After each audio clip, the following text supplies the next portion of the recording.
All right, and welcome again to our Behind the Work conversation today about male survivors, the myths and facts and support that we offer through 1 in 6. Again, I'm Becky Perkins, Director of Survivor Resiliency at Zero Abuse Project, and it's my honor to work with these two, Kevin Taylor and Esme Edwards, who are, among many other wonderful things, they are the clinical facilitators for our online support groups through 1 in 6. So I will turn it over to the two of you to introduce yourselves and we will get going. You first, Esme. Alrighty, I'll go first. Hi, I'm Esmé. I've been with 1 in 6 for 4 years now, I think. So it's been a while. And I'm a marriage and family therapist. I'm based in Los Angeles. I've worked in social work, school settings, addiction settings, and now I work in private practice and also involved in some on-the-ground nonprofit community work here. In Los Angeles and been doing this for 4 years, been with kind of a lot of different kind of iterations of the organization as we've kind of grown over time. And then now I'm doing a facilitation 3 days a week with the organization. It's been great and it's been a really amazing experience growing clinically, emotionally, just kind of been such a cool and unique thing we do here. So I'm very happy to be on the team. And I'm Kevin Taylor. I'm a licensed professional counselor here in Colorado Springs, Colorado. And I am also a Marine Corps veteran. I've been working with male survivors for quite a while. Could get more into that later. And I am one of the online chat support group facilitators. I do it twice a week, so Esme does most of the work. And it's just been really good to be with 1 in 6. Have some other affiliation. We'll also get into that later. But thanks. Thank you both. It's great to see you both on my screen at the same time. And so happy that you're here. So a little bit about Zero Abuse Project for those who aren't familiar with us. We are a national nonprofit that is focused on protecting children from sexual assault and sexual abuse. And we do that in a variety of different ways through support resources like 1 in 6. We also have a program called Survivor Space, which is a website with supportive content for adult survivors of sexual abuse. But we also offer training to professionals, education for communities, prevention resources for schools and communities, and that training we provide to any professionals who work on the issue of child abuse. So I will be sharing some resources in the chat as we go along today, but that's just kind of an overview of Zero Abuse Project. 1 in 6. Hopefully you all have heard of 1 in 6. It used to be a standalone organization that came under the umbrella of Zero Abuse Project in the summer of 2024. So 1 in 6 provides resources and supportive content specifically for male survivors of sexual abuse and sexual trauma. A couple of features of 1 in 6 are the online support groups, which we'll talk about more as we go along here. But also the Bristlecone Project, which is a video storytelling project. It's a collection of really powerful videos of male survivors sharing their stories. So again, I will share links to those in the chat in emails that you all will get after today. But those are some resources that we have available. So we can switch gears now and sort of talk about why 1 in 6 exists in the first place. I was kind of reflecting on this, and as a survivor myself, thinking about the various challenges I've encountered in my healing over the years, things like figuring out when to disclose, who to disclose to. At no point in time was my gender a consideration. I knew that if I disclosed to someone that me being female would not be a detriment to them believing me. And I know a lot of men don't can't say the same thing. A lot of men struggle with that. So a lot of other struggles that male survivors deal with. So just wanted to kind of start the conversation by talking about why there is a need for an organization like One in Six. Well, um, as a challenge, anybody who's out there could try and do a search. Do a search after we finish for male survivor groups in your area, and just see for yourself how many resources are out there. Um, Chances are it'd be very slim, or there may not be anything in your area. Um, it's been very hard for male survivors to even come to therapy. Have had too many male survivors have me as the first person they've disclosed to, including their spouses. On average, it's 30 something years when men come forward and start to kind of work on their issues coming from being sexually abused. Um, there's just a lot talking about, like Becky said, coming forward, disclosing.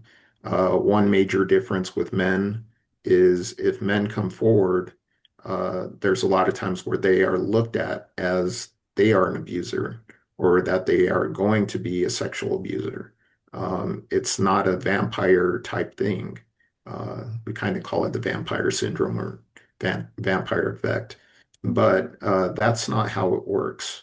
Um, you know how they say hurt people hurt people? Well, in the male survivor world, not aside from any other world, but hurt people actually help people. There are so many survivors that go on to be protective of children. They're a lot more watchful. They may get to the point where it's kind of neurotic. Um, so there's benefits of um, there's benefits towards being someone who can go out and help others. Um, a lot of male survivors don't have anywhere to go. That's how they end up on like our chat support group. It's anonymous. Um, it's very uh, it's safe in a way that you can't get from other platforms. Men may not be ready in a way to disclose even to their friends. But it can be a stepping stone, or it can be just where a man stays, is just they benefit so much from just being anonymous. Um, but like I said, it can be a stepping stone to eventually disclosing to those around them, those who are close to them, despite the fears. Um, and disclosure is just such a hard thing.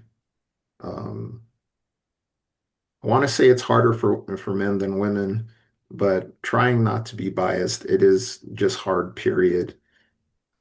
And the association of being a danger where someone discloses, I've had friends who have disclosed to their spouse, and the first thing out of their spouse's mouth was, "Did you do anything to the kids?" Hmm. So it is very important if you are not a survivor, um, if you are a clinician yourself or somewhere within the mental health world, even the medical world, that it is important to believe them, to trust that they know that they wouldn't say anything if it didn't happen. You know, it's not for attention. But that first disclosure can lay the ground for them ever disclosing again or the difficulties they have later on with the fear that comes from that.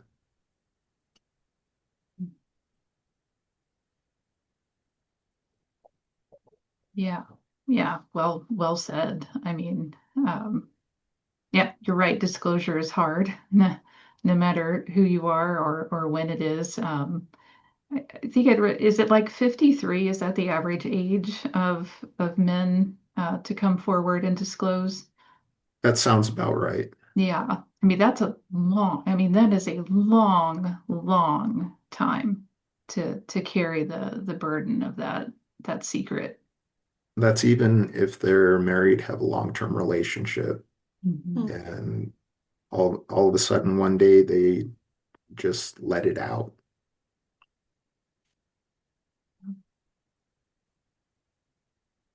Yeah. And I loved what you said too about, most people don't make up stories of abuse, and certainly men who know that they might be doubted or people might think that they're an offender or something, even even less likely to disclose because of those fears. So Esme, like in your work, if if someone's struggling to disclose to a loved one, what what is some guidance you would give to a male survivor about disclosing, or maybe someone who cares about a male survivor if they disclose to them, how they can be supportive? Well, I think so much of what, Kevin just said is so important in that, that that initial response says so much. When someone is saying something for the first time, what they hear back for the first time is going to be really impactful. So thinking about, you know, as the spouse or as, the clinician or whoever, you don't have to get it perfectly right, but you want to kind of be aware that, you know, the first time someone is saying this thing again is the first time they'll hear a response about it. And so what that response is going to be so important. And I think um, when we have people in our groups share and they kind of share never have, and they say, I've never said this before, I've never written this out before, and they kind of have that moment, it's immediately about thank you for trusting us with telling this because, it's about trust that people are going to be able to hold space for and hold your experience.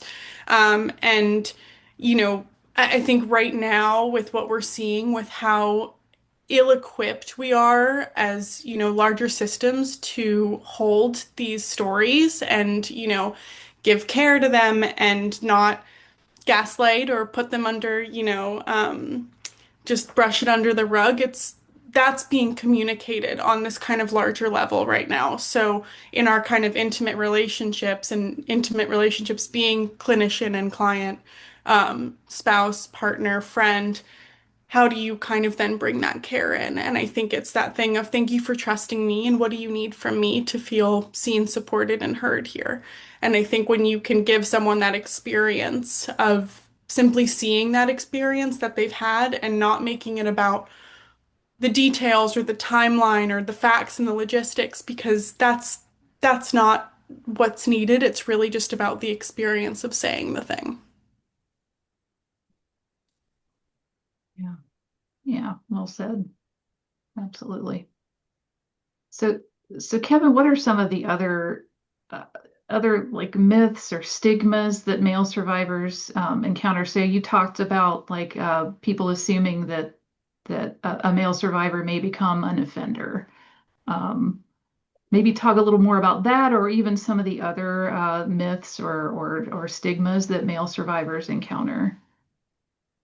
Well, there's this idea that it changes or directs your sexuality as a male. Men have the unique, almost unique experience a lot of times of being molested, sexually assaulted, raped by men or other males. So that creates some complexity that maybe not a whole lot of women experience. Men are more likely than females, women or girls, to be molested by women. Um, there's a statistic for that. I think it's like 1 in 12, so 1 in 6 of 1 in 6. Um, and don't take me at my word. I do not like research. Yeah. Anyway, um, so having that complexity, it can make sexuality a difficult process to work through. Can cause some confusion, even though I don't like that word confusion. It's just a very complex issue, like I said in the beginning. Um, so if it doesn't make you gay, it doesn't make you straight because you're so avoidant that's kind of an example of how the confusion can go both ways. Now, um, also for men,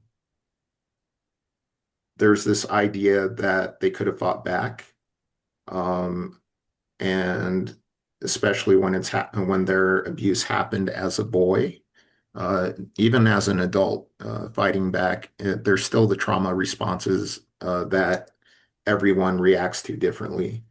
Um, but that they didn't fight back. And if you pull, say, a 9, 10-year-old boy and you put him next to a man, and you can see the difference of how could that little boy fight back. And boys have the same type of reactions, or they can have the same type of reactions as women. Um, the freeze response, the fawn response, all the trauma responses are equally distributed among boys and girls. So um, there's the idea that men who abuse boys are gay. That's also a false thing. I think it's about 80% of men who molest boys. It's probably higher. Um, that they identify as straight men. So that's where you get more so that it's a power dynamic. Um, it's some deviant thing. Uh, it's hard to know what goes on in the minds of the perpetrator in order for them to commit such just vile things that affect men for their whole life. Um, there are men I've met that are in their 80s, um, and they are still working through what happened to them at 3, 4, 5, 2, 10, 18, or 17. Um, it's all so impactful that I don't think the general public understands how the influence is such a detrimental thing throughout a man's life. It affects their relationships. It affects the way they respond to pretty much anything and everything. Work stress, um, dealing with other family members, especially if a family member was the perpetrator, um, which goes all the way back to disclosure and who's going to believe them over this this uncle or aunt that has always been nice and everything. Um, or clergy, it's it's that's initially kind of how it was, is who are you going to believe, this little boy or this priest or this youth pastor, or it doesn't have to be the Catholic church. It's all over the place. So thinking that it is just these areas that are in the news does not speak to how many there really are. We have 1 in 6. That's that's a basic statistic, but it's more likely 1 in 5 or 1 in 4 even, especially since men don't come forward or don't know how to identify their abuse as sexual abuse if it were a woman. They're looked at as they're lucky when they tell friends you're lucky. They don't understand. their friends or whoever they disclose to, they have this picture that is socially constructed that men can't be or boys cannot be raped by women. Women can't rape. And it's this whole different dynamic that isn't really looked into a whole lot, leaving men feeling alone in their experience and feeling that maybe there's something wrong with them, um, that they deserved it, that they asked for it, uh, which even if they asked or they pursued something with an adult, it is the adult's responsibility always. It doesn't matter any of the circumstances. It is adults' responsibility to maintain a boundary for the benefit and safety of the child. So when you come across these stories where there's, say, a female teacher, and you may not, or it may be very, very rare that they call the teacher a pedophile because she's female. Um, but if you flip it around and there's this 17-year-old girl who believes she's in a relationship with this 30-something-year-old guy, then it's seen it socially as that is rape, that is statutory rape, that is some type of rape, it's some type of manipulation. So it's kind of strange, but understandable the way our society is and how they teach that boys are, or men, period, are the dominant kind of uh, there is so many areas where men dominate things. Um, but there is an area, there is a space where male survivors just struggle because of the view of society that men can only be a certain way. We're getting more and more away from the boys don't cry thing, but a lot of the men who come forward, who come see me, come see Esme, I'm sure um, they have this idea that it's only me. And even if they read it on the news, they read about the Catholic Church, these other churches, Boy Scouts, it is still, it's only me until they meet another survivor. So I just spoke a lot. I'm sorry. Well, that's a lot of really important information. Yeah, and a couple of things that you said struck me or stuck with me. One being that that boys and men should be able to fight back, right? And you mentioned the trauma response, the fight or flight, freeze or fawn. I think like understanding like the neurobiology of trauma is so important, and it can be so helpful for male survivors especially to understand that when you are confronted with a threat or a traumatic situation, your brain decides for you in a split second how you're going to react. It does not matter. You could be a 6'5" bodybuilder, you could be a Marine, you could be an athlete who could under normal circumstances, absolutely take this person down, right? But your brain decides in a split second how you are going to respond, and you don't have any physical control over that. And to your point, if it's a boy, I mean, a boy is a child. It doesn't matter a masculine child, a boy is a child. And when you're, faced with a traumatic threat from an adult, whether a man or a woman, your brain is going to process that based on, you know, your your safety and your ability to survive that encounter. So I think it's so important for men to know that, your brain is working on your behalf for your survival. It's not that you're weak. It's not that you've betrayed the masculine sense of who you are. Your brain made that decision for you. and also the double standard. I mean, all these myths that you're talking about, like it ripples out to all parts of society, including the criminal justice system.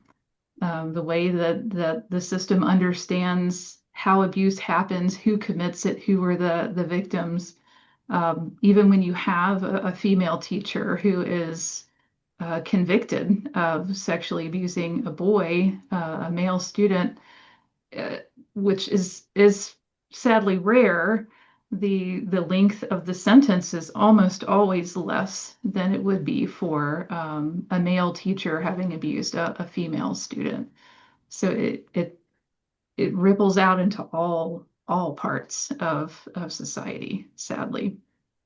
So Esme, from your experience, so like with marriage and family, Mhm. kind of that orientation, I'm curious to know from your practice, from your private practice, um, how much trauma in general affects people, their relationships, their ability to have healthy, fulfilling lives, how common that is. Mhm.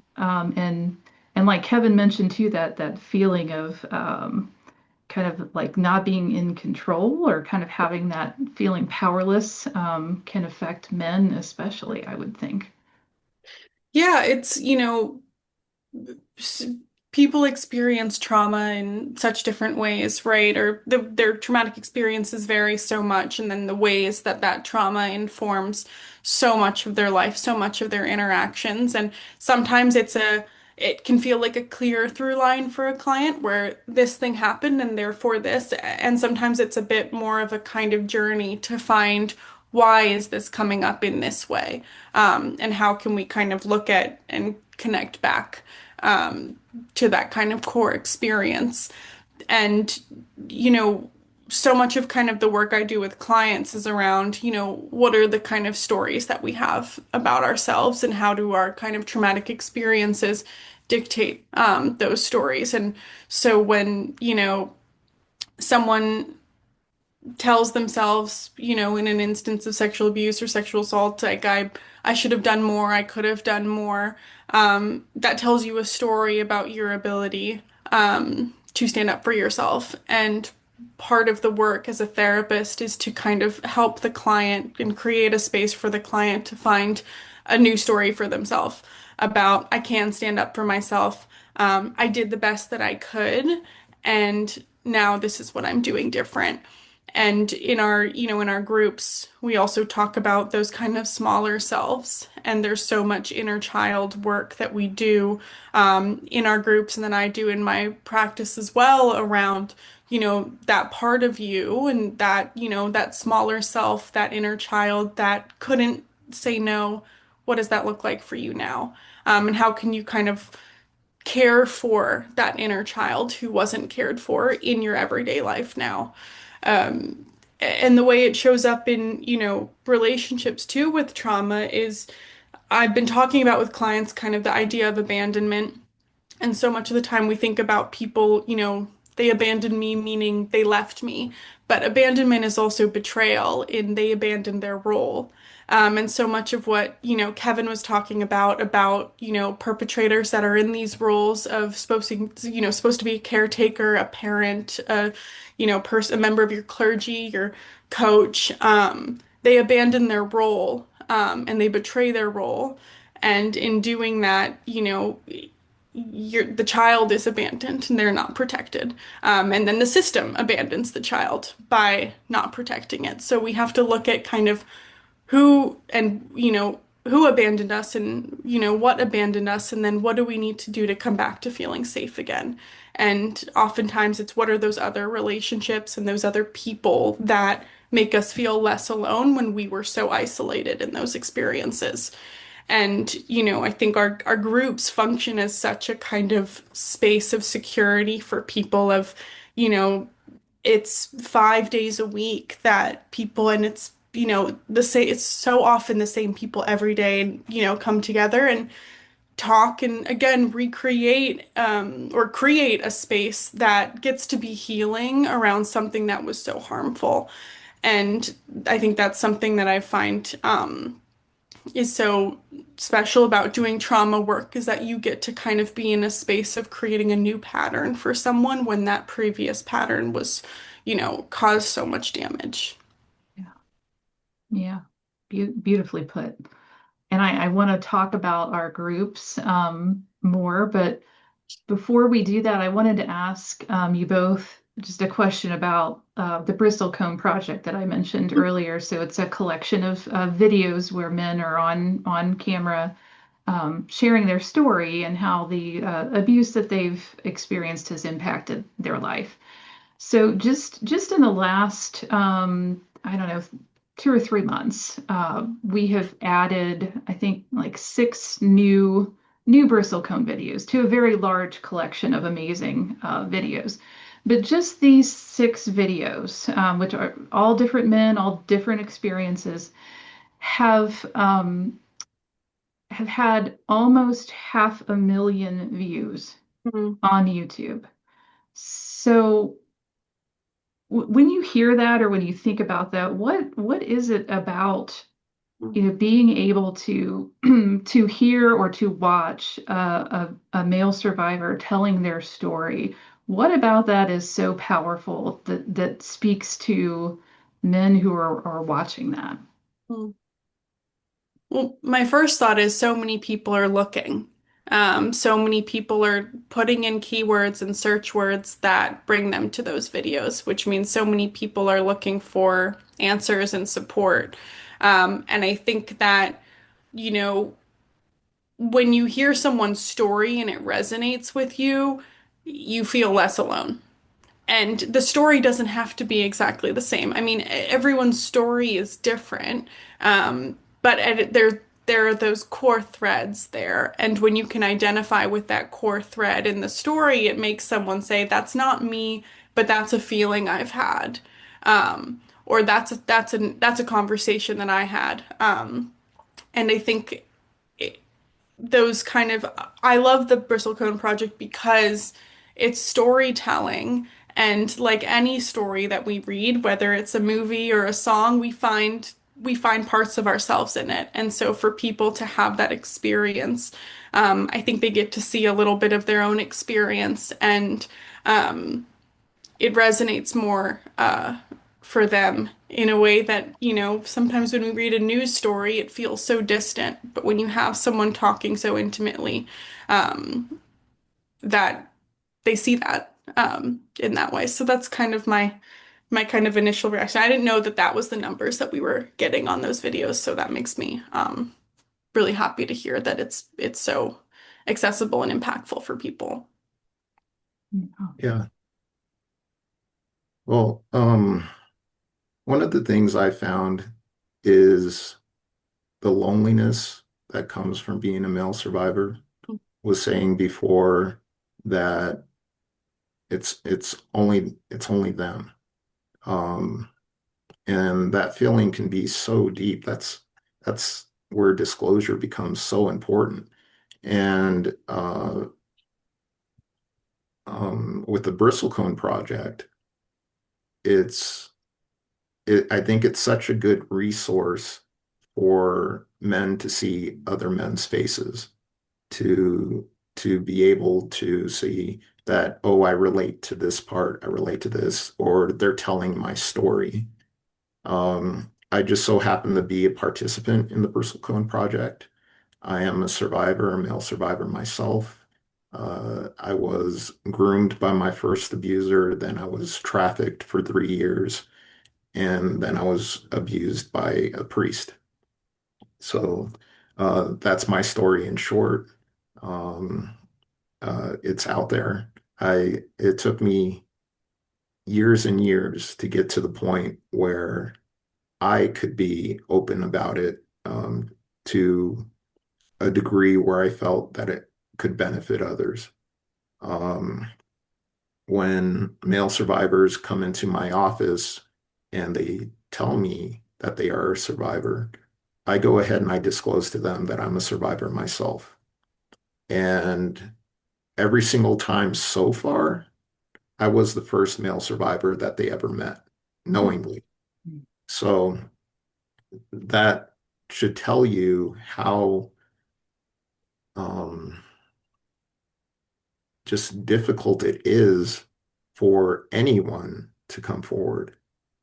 Um, yeah, it took, I don't remember when the Bristlecone Project started, but David Lisak, who began the whole thing, um, I had started corresponding with him 15 years ago or so, and he always had the invitation to do it. And it wasn't till about, I think, 3 years ago when I finally did my interview. So it takes time, and it can be someone who's using our chat support group, uh, being a platform where they can begin to tell their story, to tell their experience, and to not feel so alone in their experience. And that may branch off into a growth of, I'm going to tell my spouse, I'm going to tell my friends, I am going to be a little more open when it comes up in conversation because it does, at least for me. But that's because people are like, "Oh, you're a counselor. What do you do?" Mhm. And I work with male survivors. And oh, I'm a male survivor too. Yeah. And then I go, "So am I." So it's not like male survivors have this secret handshake where we all know each other at all. I wish we did. Mm. I wish we wore some type of symbol to be in a crowd. And this is something I've heard from other male survivors who find the statistic of 1 in 6 and being in a crowd of people and looking around and like there's 1 in 6 guys in here who relate to me Mhm. or I relate to, but I don't know them. But if you could imagine someone saying, if this was appropriate ever, everyone who's a male survivor, raise your hand. And Mhm. like so much of the room, it would be overwhelming, that feeling of I'm not alone anymore. Yeah. Yeah. So going from being completely alone, uh, I started my healing. I don't like saying recovery so much. Started my healing about 25 years ago. And initially it was online. I found the chat support group years and years ago. I don't remember when that started, but I was on it. Um, and the years, the experiences throughout the years of going back and forth with the trust of, can I tell? Um, I disclose. I've had bad experiences disclosing, which makes it more difficult the next time. But I want to tell male survivors it can get easier when um, kind of stop caring about what other people think, which is like a cliche thing, but it's your story. Um, I tell all my male survivors, even on the chat, it's not our secret to keep and it's not our shame. And I think those are the very basic things to kind of chant to yourself if you're a male survivor. Um, and hopefully you come to a realization that it literally was not your fault. Even if your body responded, even if you initiated sometimes, if it felt good, it's still not your fault.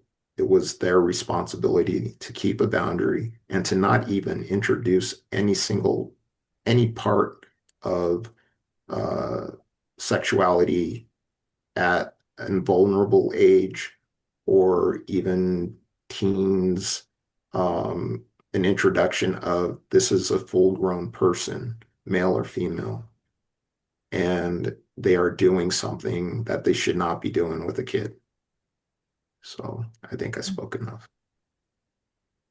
Thank you for sharing that, Kevin. I think it's absolutely amazing. It's beautiful that you, as a survivor, are now helping other men to come forward to seek support, to find healing. I think it's amazing that you are now, facilitating the online support group that you were once part of. I think that's a beautiful thing and a true testament to survivor leadership and the wisdom that survivors have, that they carry with them by virtue of their survival and how they've been able to get to this point in time. There's something to be said for all of that. So the online support groups. So we've talked about them, for folks who may be watching this who aren't familiar with the support groups or how they work. Um, Esme, talk a little bit about just like what the support groups are, like how they work, how people can just kind of like the nuts and bolts of Totally, the group. totally. So our support groups are on an online platform, and so I am a facilitator, and then we have a moderator. And what that means is the door is basically open 10 minutes before the hour that it starts on. They're usually at I'm on the West Coast, so 4 or 5 p.m. West Coast time, and we have a set of ground rules that are initially posted, and this is just kind of like, this is, these are some of our rules if you have any questions. And then I often kind of open it up with an icebreaker question or a quote or a poem just to kind of give people something to reflect on. And then the floor is kind of open, and we have maximum 10 people come in, and everyone's using an anonymous or non-detectable name. So maybe a first name, no full names, maybe a nickname, whatever works for them.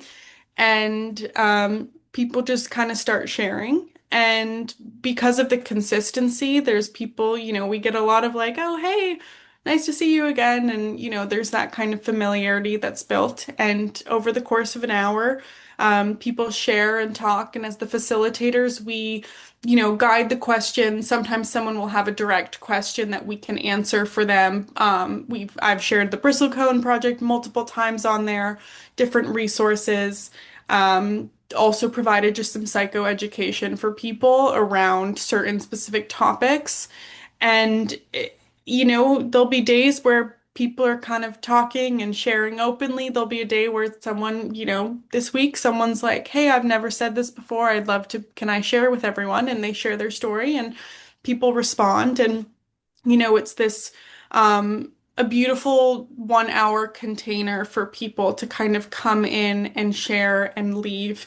And it's all anonymous. And I think I was talking to the moderator about this yesterday about, for us, being anonymous is not about being voiceless, but it's about being able to just be in a space and share your story. And so often I think survivors are, our systems push and interactions push people to have to prove themselves. And the anonymity is a way of just showing up as whatever name you feel comfortable with and sharing your story without having to provide proof or evidence or anything like that. And so it functions as this, consistent space for people to go to. And, it's also a space where people get to agree and disagree and navigate challenges and do that within this kind of protected space of I can get angry, I can get upset, I can share that, we can talk about it, and then we can go on and we'll all be here tomorrow. And there's, I think, something really reparative about that too, of, you don't have to get it right every time. You don't have to say the right thing. You just have to be open and willing to listen and listen to someone else's experience and respect the experience that they're having. Yeah, yeah, absolutely. Yeah, I I can, think, go ahead. I was just going to say, if there's further questions, obviously, to elaborate on stuff, I'm happy to do that too. And Kevin, I know you can follow up on stuff. I hope we're going to do questions later. Yeah, yeah, Um, we're okay. we're getting Um, getting close. Yeah. well, I think it's a good place for men to practice trusting Uh, it's getting feedback. Oh, I put this out here, and then kind of brace for responses sometimes. And the guys that show up, we have some regulars, and they're very good about helping with the rules, helping to welcome new guys. Um, they sometimes do my job better than I do.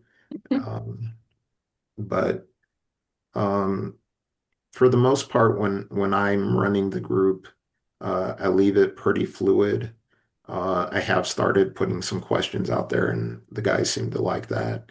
So I am merging all my personal experiences and trying to put that into there, not as a um, mentor or anything, just as um, I am trying to be supportive, just like all the rest of the guys that are on there. I'm just trying to be support, um, that I'm there in the background if any more is needed. Um, of course, we're not your therapist, your counselor, but we are able to give extra support if you get triggered. Um, just if you have general questions, like Esme said, uh, you just throw it in the chat and it comes to us first, so it won't be directed out at everybody. If there's just something that you want to share with the the moderator and facilitator, that's completely okay. You do not have to like fully engage with the chat at first or ever, but I think that you will want to because these are peers and they're in the same, they have similar stories, but maybe in the same vicinity of where you're at in life and with dealing with your trauma. Yeah, I love that the groups are truly peer led. I mean, you all are there to sort of guide the conversation, provide that psychoeducational piece when needed, but I love the fact that they are truly peer led, that it's just the guys sharing what they want to share and reacting to each other, it's supporting each other. It's really inspiring to see that happening, and I'm so happy that we're able to provide that space to people and free of charge. They don't have to pay for it. All you need is an internet connection. And to be clear for folks, when we say chat, we mean that you're typing. You're typing and your words show up on the screen. It's not like your voice coming through. So it's all typing, which I think um, you know, makes it really accessible for folks, especially for people who maybe haven't disclosed or may find it hard to talk to someone face to face or on a hotline. Certainly, we encourage those things for people when they're if it's beneficial for them and they feel ready for that. But I love that our chat groups provide that really accessible way for people to connect with each other. Or sometimes the drawbacks are like you can't read body language, you don't know when someone's maybe being sarcastic versus literal, all those things that are it's just like a text exchange with someone in your life, right? You don't always know exactly the meaning behind it, but that's where the kind of the discussion can carry on to sort of flesh out what people mean, what they need, and then the support they're able to give each other. So I know we have about 8 minutes left. Encourage anybody joining us if you have questions, put it in the chat there. I have it set to where your questions will only be seen by us. So if there's something you want to ask that you don't want others to know, it will only be seen by us, so we can answer without identifying you. Um, while folks are thinking of things to ask, is there anything either of you would like to share with maybe a survivor who's watching this, who maybe they've never told anyone, maybe they're sort of new to the thought of the support groups or reaching out, anything you'd want to share with folks? Yeah, I mean, like I said, like we are not, there isn't, your qualifier to come into the group is your experience. And, I think for people that, want to come in and log on and say hi and just say, I'm, not ready to talk yet, but I'm here to listen and read, you know, it's, when we were talking about the bristlecone project and kind of these videos of people sharing their experience, it's not different than what people share in our groups. And, for some people, if it's about, just coming in and, seeing how it works and kind of getting comfortable with it, doesn't have to happen on the first time you join the group either. It takes time.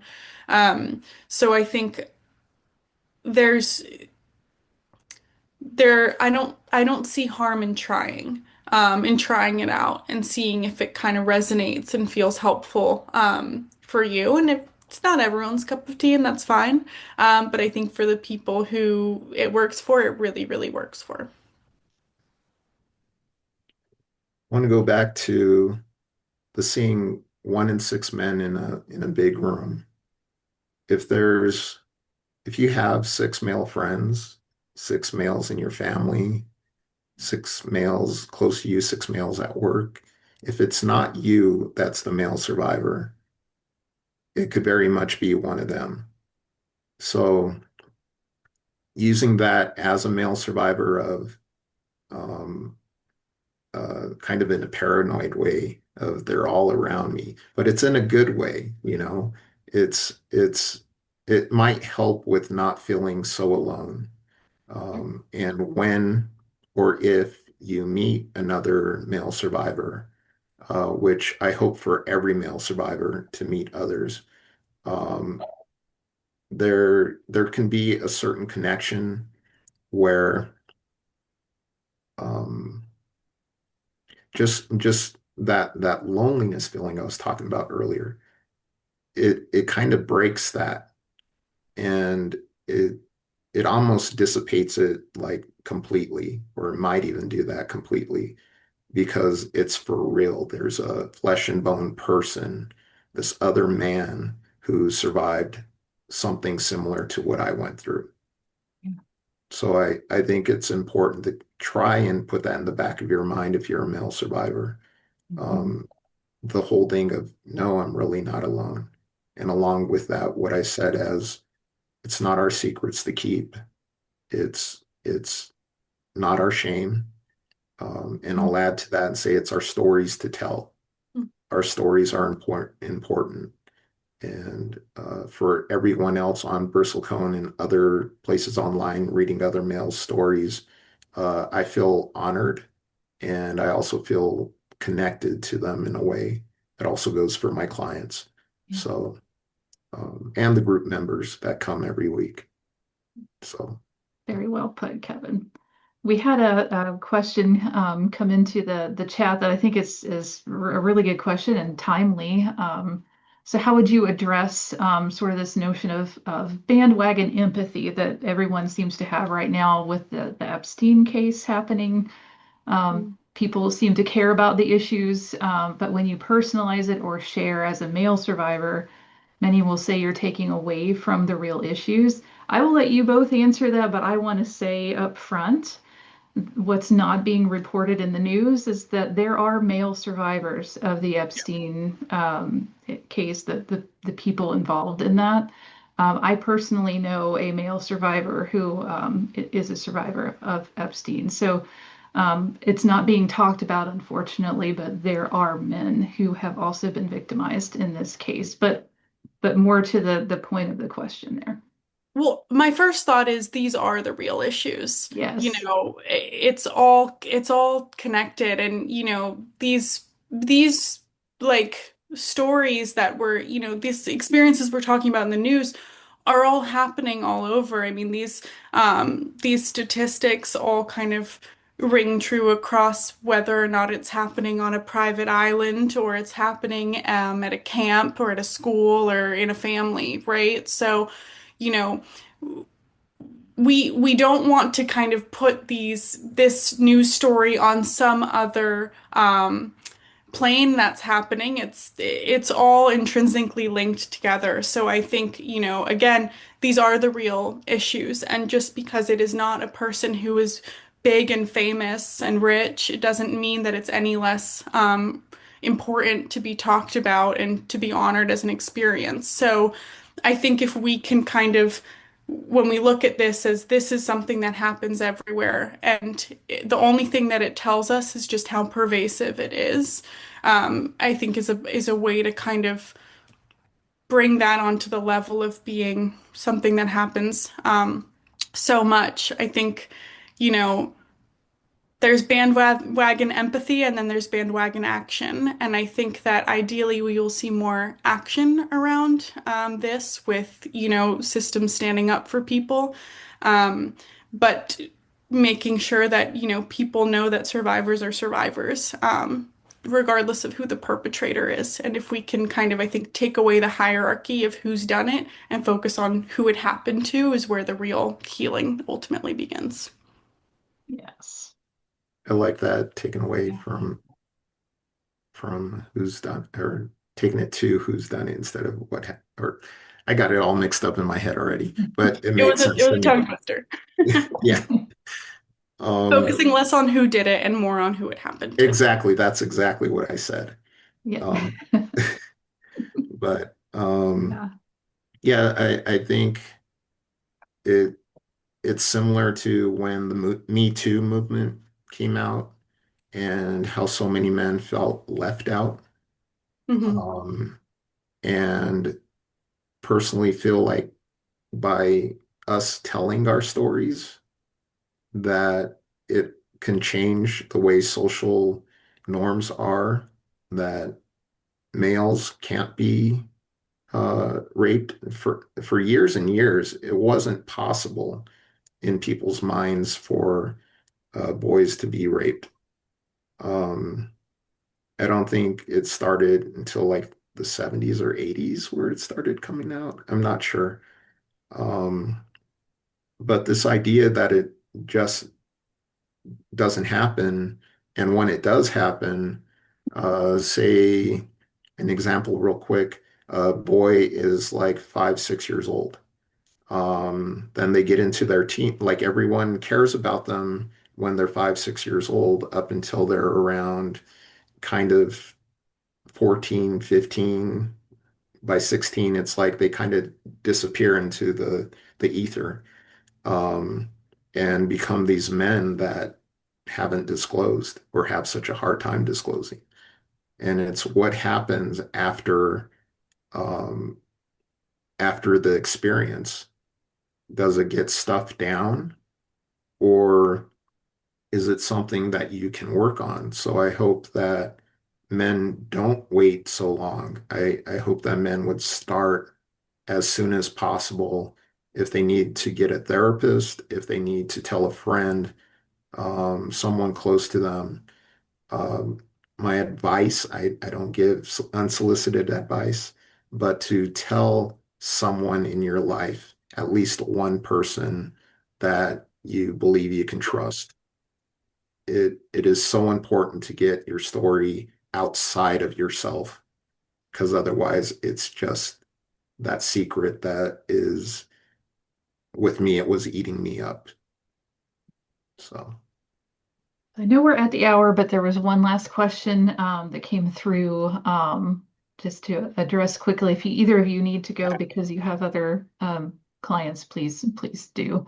Um, Someone expressing they love the purpose of 1 in 6 and webinars like this. As a survivor, part of my healing was forgiving my stepfather. Part of that process had me wondering where he could have gone if he wanted help. Just as we don't talk about our abuse, I don't think we would have known how to talk about the impulses he had. So he went on to abuse multiple children in our family. Is there any outreach to help perpetrators seek help?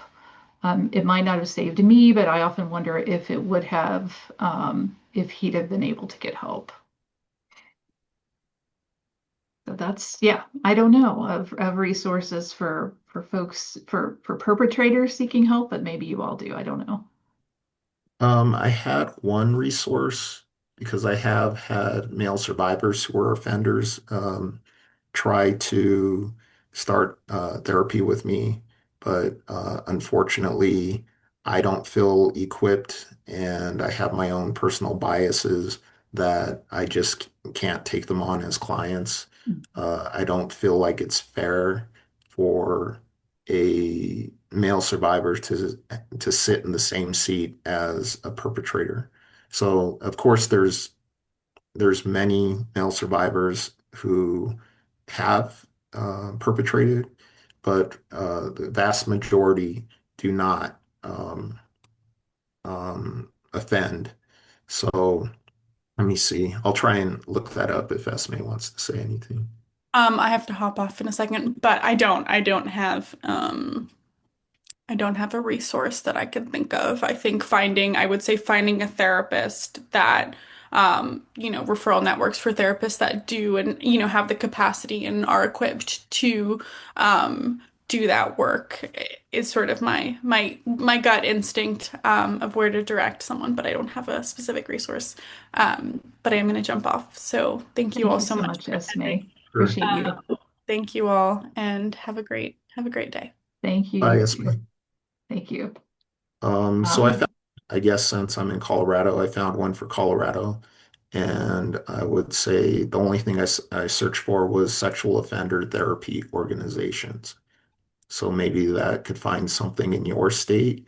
And if you'd really like to find out more about them, I'm sure they would answer questions, tell them your story, or don't have to tell them your story, but tell them just that you have an interest in knowing more yeah. about what they can do for offenders. Yeah, and I think to the point, anytime that anyone can get help to deal with trauma or behavior that they're exhibiting or experiencing that they want to change, anytime you can access support to make that change is a good thing, right? We want people to be able to do that. So I know we are over on our time. Thank you, Kevin, for being here. Thank you all um, for joining us today. We hope that you'll take advantage of the resources available through 1 in 6, or if you know a male survivor, to share that resource with them. And we hope to see you at our next conversation in March. Thank you, everybody. I really appreciate you. Thank you all for coming. Take care, everybody. Bye. Bye.